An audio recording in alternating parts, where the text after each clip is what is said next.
The Niners got their solution to the biggest problem that they have right now, and I can't wait to break that down with you. You love this insider. You know this insider inside and out, and I'm going to get to that in just a New York minute. But first, I just want to say thank you so much for subscribing. For those of you that have joined the community lately, I appreciate you. And, of course, those longtime subs, thank you so much for being a part of the community. You guys have been legendary in the comments. So many incredible points being made that really have me going back and forth on how I feel about the Brock Purdy deal, for instance, the most recent video that we did. So many folks commenting and weighing in on that, and I just genuinely appreciate it, and it's super fun. I hope you're having fun in the comments as well. If you are new here, I'm Nate. I make daily 49ers content. Please subscribe if that's what you're looking for. If it's not what you're looking for and you're just a troll, all right, I mean, go ahead, tell us what you think about the Philadelphia Eagles. But listen, the Jerry Rice, all right, said something really interesting about Brock Purdy. We got to get into what the GOAT himself said about Brock Purdy and about whether or not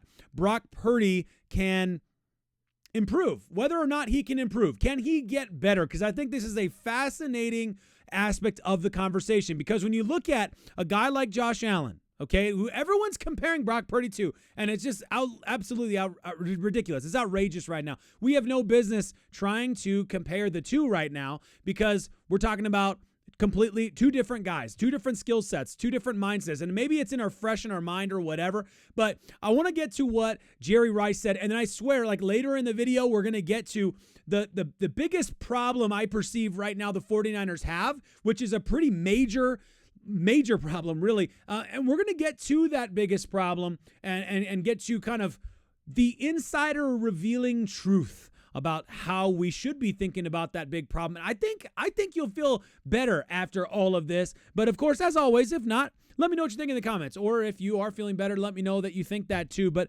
let's start off with what Bonte basically, here's what he asked, okay? He said, can Brock Purdy improve at the quarterback position? Here's what the GOAT said. He can improve if you keep building around him. You got to give him the weapons. And these weapons, they got to produce. I mean, you can't – football is a team sport. And if the Dallas Cowboys, if they gave Dak Prescott $60 million, Brock is going to ask for probably the same amount. Now we're starting to kind of change corners a little bit there. So his answer to the question, though, which I think is interesting, and we're going to get to more on the other stuff that he happened to say today on 95.7 The Game. But his point is, yes, Brock Purdy can improve, okay? The caveat, I think, is really interesting, though. His caveat is not Brock Purdy can improve if he gets in the right system. Brock Purdy can improve if he works on A, B, or C. He kind of took it to the roster, which I think is why so many people I think there are a lot of more people in the middle than it seems on the internet. It feels very polarizing. And I think there are a lot of people that are out there saying, hey, Brock Purdy's a great quarterback. I would be happy that he's our continued quarterback. I'm just a little afraid if we pay him $60 million, can we still build a squad around him? Can we still have a significant squad? Like, that's kind of the argument I think that's going on out there. And there's the whole interesting, nuance to, should we even be talking about AAV? Like, is that even a good metric for evaluating what type of deal you should want for your quarterback? So there's like nuance down there, but let's just look at the surface level start to the argument from Jerry Rice, who's basically saying, yes, Brock Purdy can improve if he's got the right guys around him. Now, this is not what Jerry Rice is saying. What I'm about to say here is not what Jerry Rice's point is, but it does beg the question then, if that's the case, then is it fair to give Brock Purdy some grace? I'm not saying we just say whatever. I'm not saying that this season's a wash, but is it fair to give him some grace considering he hasn't had Christian McCaffrey basically at all? He was healthy one time this season, really, truly the Christian McCaffrey of old for like a moment in the Buffalo Bills game, which you could even argue had something to do with the fact that tackling was really difficult in the weather. So anyway, that's the best we saw out of Christian McCaffrey for a very short period of time. So we've missed Christian McCaffrey. Deebo Samuel, we've massively missed. We have missed Deebo Samuel. And I mean last year's Deebo Samuel. We've obviously had Deebo Samuel on the majority of the games. He's been in the game. Most of those games, he's been fairly healthy. and he has not been the guy that we had before. Just case in point, right? Every single time he's in the backfield, nothing good happens, right? Never. Nothing good happens when he's in the backfield. Secondly, even when he does catch the ball in kind of what feels like a Deebo designed play, he's not breaking tackles. Like, he used to make 5 or 6 guys miss, and he's breaking tackles left and right, and he's the yak guy, and you're not seeing the yak. So you take the yak away, you take the backfield away, the only thing left in his game is what he can do in running routes and getting free and catching a ball. And unfortunately, that's just not ever really been his incredible strength in man coverage especially. So I think that the 49ers, have had a lot to go through. And I think the question Jerry Rice kind of accidentally brings up is there a little bit, and I know for a fact Jerry Rice would say that doesn't mean you get to write off the season. I know for a fact because he actually said it this morning. But I do think it's a fair question.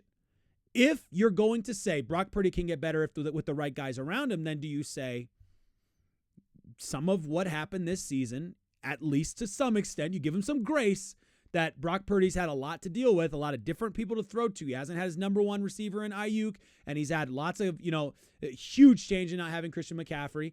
Jordan Mason, the type of running back Jordan Mason is, just changed the way that we played football. And thank goodness that he was a heck of a running back in that classic kind of bell cow style. But you didn't have him in the pass game in the ways you had Christian McCaffrey. And that just made the red zone more difficult. That put more pressure on Purdy to try and make plays. Purdy was obviously running a whole lot more this early in the season. I don't know if that's because he missed the check down of Christian McCaffrey when necessary. I think there are a lot of factors. That's my point, okay?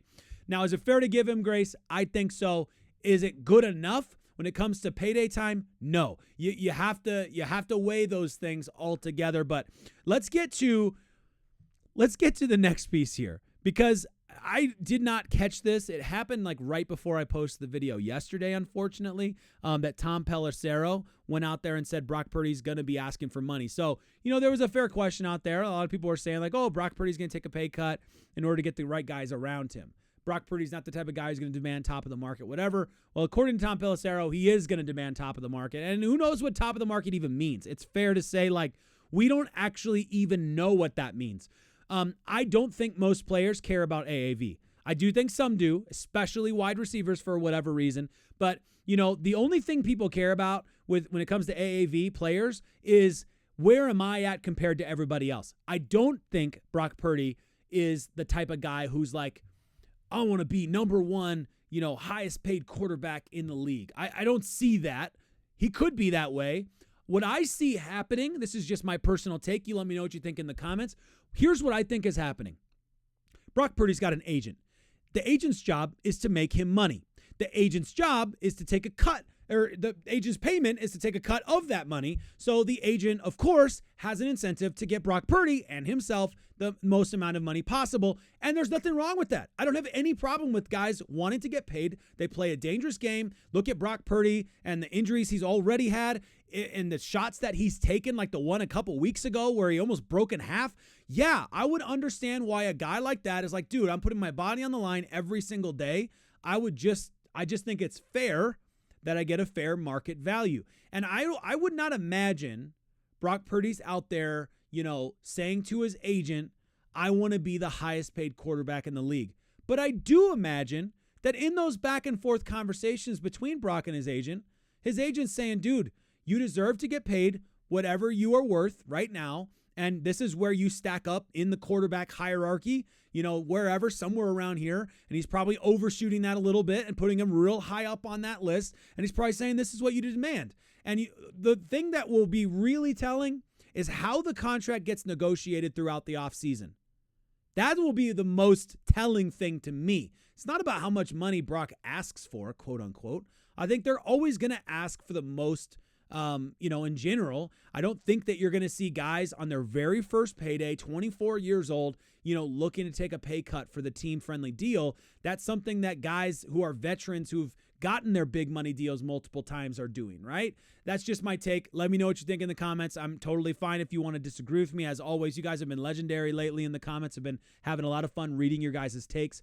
If I could dream And I'm going to get to this problem solution thing in just a second. I think it's really fascinating what Jerry Rice said later today. But listen, here's the the rubber meets the road. Here's the butter on the bread. This is what needs to happen, okay? Please, Brock Purdy and your agent, please listen to me. Please, for the love of all things holy, please just listen to me. Get a deal done with the 49ers early.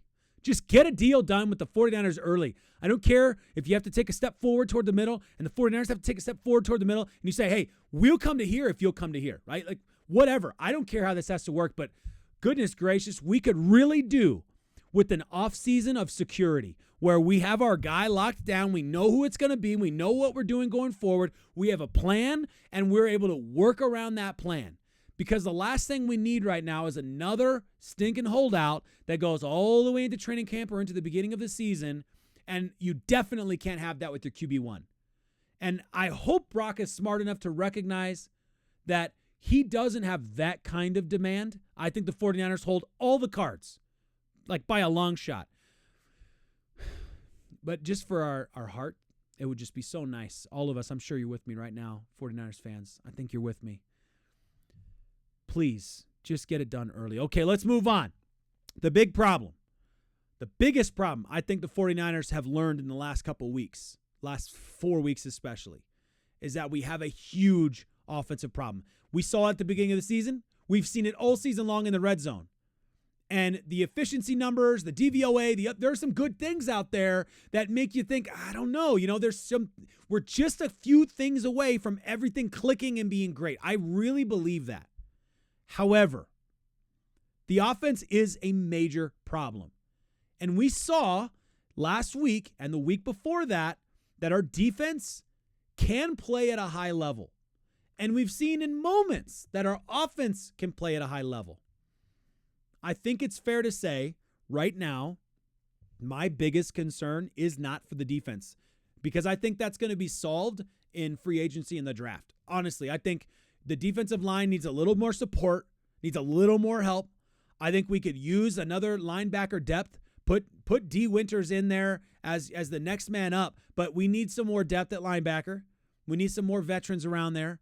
But I think, assuming, of course, that we're going to pay Dre Greenlaw. Like that, I don't think that goes without saying, so I'm going to say it. But I think our offense is a major issue, and Jerry Rice had a very interesting take on what the 49ers need to do on offense, what Kyle Shanahan needs to do. The question he was asked was, how would you assess Kyle Shanahan's season?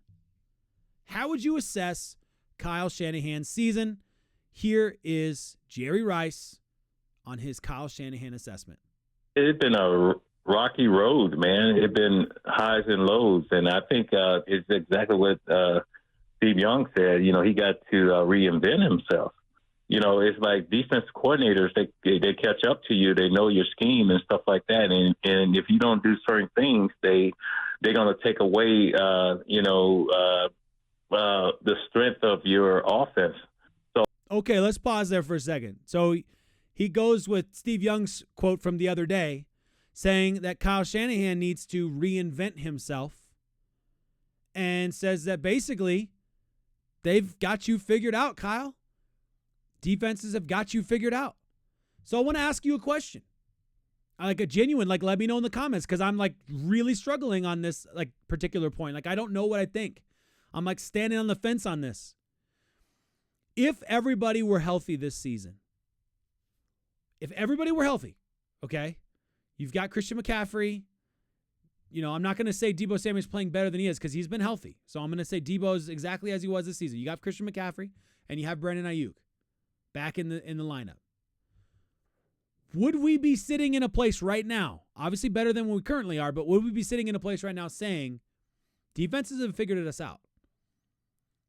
Because I'm really 50-50 on this. Half of me is if Christian McCaffrey and Aiyuk are back, Deebo Samuel's playing better because there's a lot less pressure on him, and there's a lot more pressure on the defenses to try and cover all of these guys and deal with this scheme with all of these weapons, right? Best roster in football on paper, right, to open the season. The other side of me, though, is I don't know. Maybe they have figured us out a little bit. Maybe they have figured us out a little bit. So is this a personnel issue or is it a scheme issue? Because now we've heard from the GOAT himself on both sides. Brock Purdy could be better with the right weapons, but Kyle Shanahan needs to reinvent the scheme. So is the personnel issue and there's a scheme issue? Which one? Right? I'm trying to figure this out. Let me know what you think in the comments. I think because you guys are I love listening, reading your comments. I think you guys have a fantastic point of view, and it's also really helpful to see like a range of ideas and from different perspectives. But as from where I'm sitting right now, I think they're both true. And of course, I'm on the fence, so I'm going to say that. But I believe that both realities are both true. I think aspects of where we are right now, we would be better off than we were if we had a healthy Aiyuk and we had a healthy McCaffrey. We'd be way better off than where we are right now. But I also think that defenses have figured out how to play us a little bit. And it's, of course, helped by the fact that there are less weapons out there they have to think about. But I do think defenses have figured us out a little bit. It seems to me when Deebo Samuel is in the backfield, for example, it doesn't feel to me like, oh, if only Christian McCaffrey were also out there, or if only Aiyuk were also out there, then this would have gone differently. It feels to me like, oh, we know exactly what's about to happen here, the three potential plays that are about to happen, and I'm ready for all three of them. It feels that way, and unfortunately, so often goes that way. So, I don't know, man. I look forward to seeing what you think in the comments, but the solution for Jerry Rice, which I think is the main point that I've gotten off track here a little bit. The solution for Jerry Rice is that Kyle Shanahan needs to reinvent himself in agreement with Steve Young. Kyle Shanahan needs to reinvent himself. So let me know what you think that is in the comments and what that looks like. What does a Kyle Shanahan reinvent look like to you? And I'm going to tell you what I've been saying all season, or last several weeks at least. I don't think it's a complete overhaul. We're talking about tweaks. We're talking about minor changes. We're talking about shifting some things around. And if I'm totally honest with you, I think that Deebo has to go. I love Deebo, man. I'm like, not this season really, but I love Deebo, and I'm really bummed to say that.